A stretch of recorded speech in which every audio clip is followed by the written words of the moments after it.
आंदोलन हमेशा से हमारे देश का एक महत्वपूर्ण भाग माना गया है। कभी देश की आज़ादी के लिए, अपनी मांगें पूरी करवाने के लिए।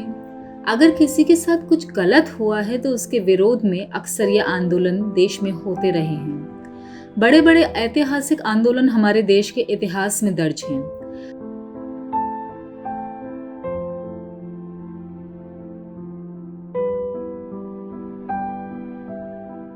मगर आज जब हम इन आंदोलनों को देखते हैं तो हमारे जहन में सबसे पहले एक ही चीज आती है, और वो ये कि ये आंदोलन पेड तो नहीं, इसकी बाहरी देशों से फंडिंग तो नहीं हुई है।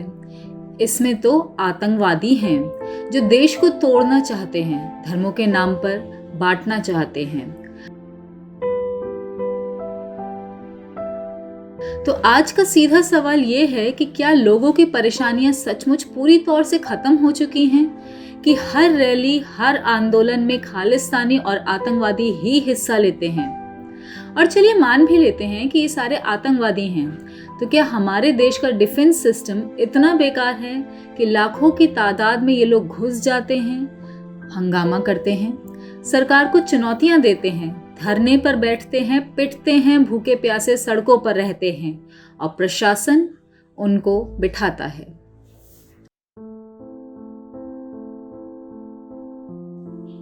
हमारे देश के हालात कुछ ऐसे हैं कि कुछ लोगों को तो इसलिए सलाखों के पीछे कर दिया जाता है क्योंकि वो जर्नलिज्म के नाम पर देशद्रोह कर रहे थे। उन लोगों की स्टोरी कवर कर रहे थे जिनसे सरकार का कोई लेना देना नहीं है, जिनकी बातों को सरकार सुन के भी अनसुना कर रही है। लेकिन अपने आप को क्वीन कहने वाली एक बॉलीवुड एक्ट्रेस आके जहरीले ट्वीट्स करती हैं, दूसरों को अपमान करती हैं, नीचे दिखाती हैं, उसे देश प्रेमी कहा जाता है। क्या रूल सिर्फ चुनिंदा लोगों के लिए ही बने हैं? सरकार एक को फ्रीडम ऑफ स्पीच देती है और दूसरे को जेल में डालती है, तो न्याय कहाँ है? कल रात को जानी मानी सिंगर रिहाना ने एक ट्वीट किया किसानों के लिए और आग्रह किया लोगों से कि कृषि कानूनों के खिलाफ प्रदर्शन कर रहे किसानों की हालत पर भी ध्यान दिया जाए।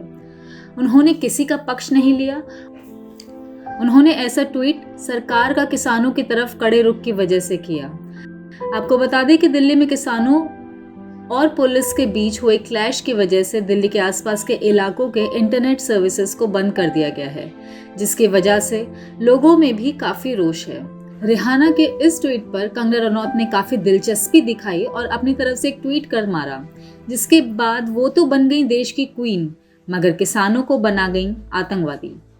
इसी की थोड़ी देर के बाद अक्षय कुमार, अजय देवगन, सुनील शेट्टी, करण जौहर, कैलाश खेर आदि ने भी ट्वीट करके लोगों को झूठे प्रोपेगेंडा से बचने की सलाह दी है।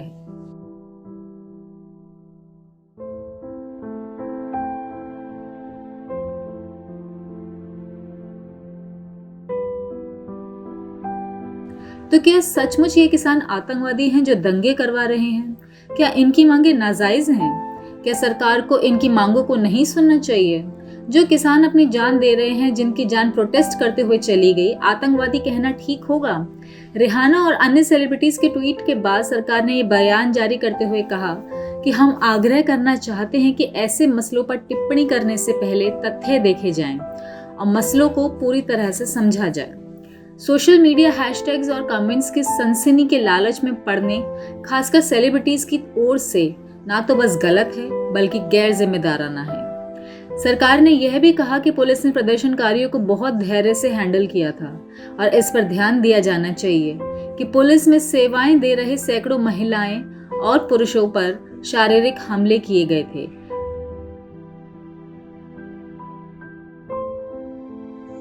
बड़ी ही दुर्भाग्यपूर्ण बात है कि सरकार लोगों से पुलिस की तरफ ध्यान देने के लिए कह रही है, मगर खुद किसानों की तरफ से ध्यान हटा चुकी है।